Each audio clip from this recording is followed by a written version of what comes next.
Hi, this is Alex Humbrecht, the Sports Information Director at Chadron State College, and I'm sitting here this afternoon with Chadron State women's basketball coach Tim Kenneally. The Eagles had a tough weekend in the Denver area, losing a 55-51 game at Metro State, and then that was followed by an 81-72 setback at Regis. The Eagles are currently 8-15 on the season, 8-11 in the Rocky Mountain Athletic Conference. 3 games, though, Coach, remain still firmly in the hunt for a berth in the RMAC postseason tournament. Still a lot to play for. Yeah, there is, and our kids are excited for these last 3 games, especially being at home. I think we're going to have good crowds, and it was a tough weekend. Against Metro, we lost by 4 points, but we had a really, really nice comeback. I thought the kids really competed well.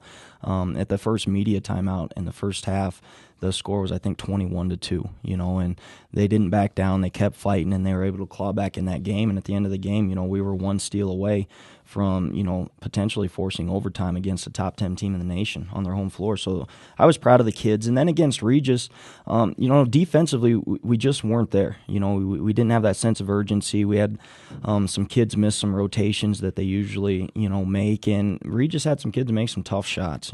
Purdy was making some tough shots on the perimeter. And, like I said, for us to give up 81 points, that's kind of out of character. Defensively, we had been playing at a really high level, and we just had a little bit of a letdown. But, again, the kids didn't quit. They kept competing, and even at the end of that basketball game, we were still in the game, and we were trying to tell the kids, at the end of that basketball game, that, when we finished our game against Adams State on December 31st, we were 1-11 overall, and we were 1-7 in conference.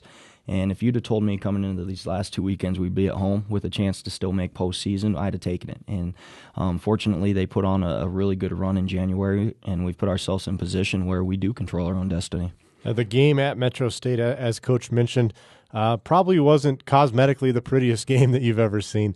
Metro State jumped out to, as you mentioned, that 20-point lead early on. The Eagles kind of fought back. It was 31-14 at half.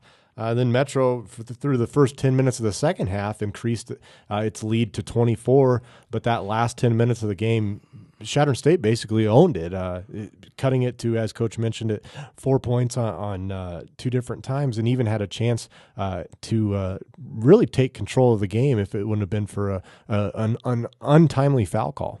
Yeah, it was a tough foul call, but, we put ourselves in a position where we had to make a huge comeback, and that falls on us. It's when we, go on the road against a team like Metro and you spot them 20 points at the beginning of the game, it's just tough to come back from. And we were able to come back, like you said, and cut it to 4. I think we even cut it to 3 there at the end of the game, and really fought back and competed hard, but, we just dug ourselves too big a hole.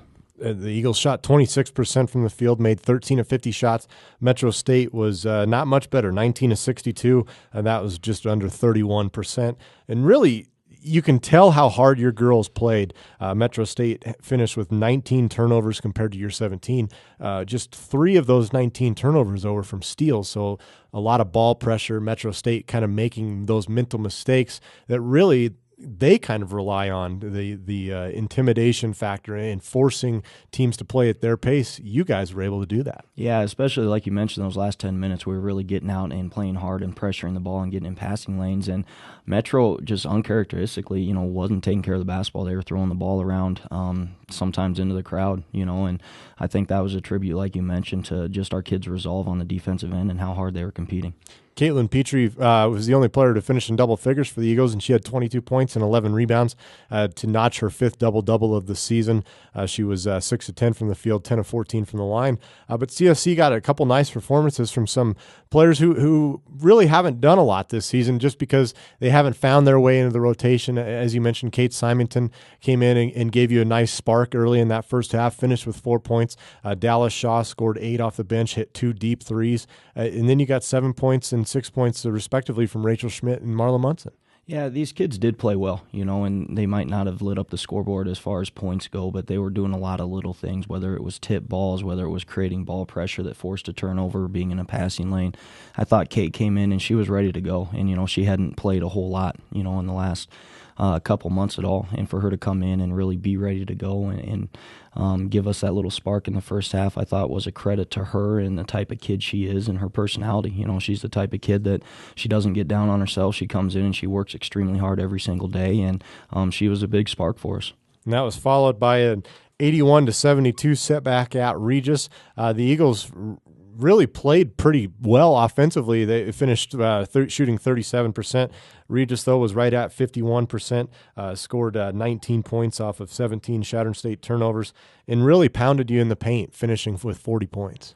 Yeah, they did, and it wasn't off post feeds. It was off dribble penetration and basket cuts. You know, they have some guards that are really quick, and in their motion offense, they do a good job of basket cutting, backdoor cutting, and just using dribble penetration to get the ball in the paint. But, you know, offensively, I was pleased. You know, when we hit 70 points, that's pretty good for us. But like I mentioned earlier, you know, our defense just really kind of let us down. You know, we kind of lost players in transition a couple times, lost some shooters. We weren't defending people correctly, and, you know, to Regis' credit, they really capitalized on it. That being said, it was the second night in a row you guys tried to come back. Regis took a 17-point lead with about 13 minutes to play in the second half, and there was a spell there in the second half where you really were putting pressure on them, and they just slipped away.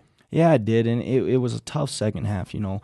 We did kind of start to put a run on them, but, you know, Caitlin Petrie, our leading scorer on the season, went through a phase where she was suffering from asthma in the second half, and I think there was a 10 or 11-minute stretch there where she wasn't able to get in the basketball game, and we kind of looked lost a little bit, you know, when that happened, but our kids rebounded really well when she wasn't in the game, and we were able to piece together a couple stops there and make it a game at the end.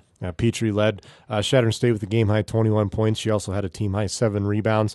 Also for Chadron State, Marla Munson had 12 points. And Dallas Shaw had a nice game, finishing with 11 points. Hit 2 threes again and was 3 for 3 from the foul line. The Eagles really did a nice job, actually, from the free throw line, finishing 17 of 21. I know, though, you want to get the attempts up to around 30. Yeah, when we shoot 30-plus free throws, we're usually pretty good, you know, and the attempts weren't quite where they should have been, but it wasn't through lack of effort. You know, the refs were really letting a lot go inside, and both ways, you know, and so our kids were getting kind of frustrated because we're used to getting into the paint and getting some of those foul calls, and they just weren't coming. Well, it's a big weekend for the Eagles. As Coach mentioned, they'll play their final 3 games here at the friendly confines of Armstrong Gymnasium, beginning this Friday with the University of Colorado at Colorado Springs. UCCS is currently 13-11 on the season, 8-10 in the Rocky Mountain Athletic Conference, and are really entering the game this Friday on kind of a high note. They defeated Adams State 67-36, and then probably their signature win of the season, an 84-78 victory over the number then. It was then the 6th-ranked team in the nation, Fort Lewis. The Skyhawks have since fallen down. But, Coach, a tough game, a team that you have beaten on the road already. You beat them at their place, so you know they're going to be ready for you guys here. Yeah, they will, and they have some very, very talented guards. You know, they have potentially the freshman of the year in Abby Kirchhoff, and they have the Brown twins, who are very, very dynamic guards for them. And right now they're playing at a high level. Arguably, some of the best basketball in the RMAC is being played by Springs right now. So we were fortunate earlier in this year to get a win when we were down there, but I'm sure that they haven't forgotten that, and they're going to be ready to go Friday. And then that's followed by a game against Pueblo. And Pueblo is there's 2 very good teams, kind of a cut above the rest in RMAC women's basketball. Metro State and Fort Lewis have kind of separated themselves. And then right there is Colorado State University Pueblo. They're 18-4 overall, 15-3, and are probably very close to being ranked in the top 25, if not ranked this week. They lost to Fort Lewis 55-61, but then they defeated Adams State 55-47 last weekend. Before that loss to Fort Lewis, they had won 6 games in a row. Obviously a tough team. Yeah, and traditionally we haven't played well against Pueblo, but I think that'll change. You know, I like the way we match up against them, especially on the defensive end. I like who we're able to put on their main scoring threats. And when we were down there earlier this year, you know, we put a good run on them. And I know that they've won a lot of games. They're 15-3 in conference, but, you know, our kids are playing really well right now. I know we didn't get any wins this weekend, but like I keep telling, you know, our kids is there's such a fine line between winning and losing right now, you know, and we've won a lot of close games, and what it comes down to is just a possession here or there at the end of the game, and that was the same thing this weekend. You know, a couple possessions at the end of the game, and we come out of there with 2 wins. So we're not discouraged. I mean, our kids are playing really well right now. They're playing hard. They're playing with a sense of urgency, and I think we can compete with anybody, Pueblo included. All right, Coach. Well, best of luck to you this weekend as you continue your push for postseason play. All right, thanks.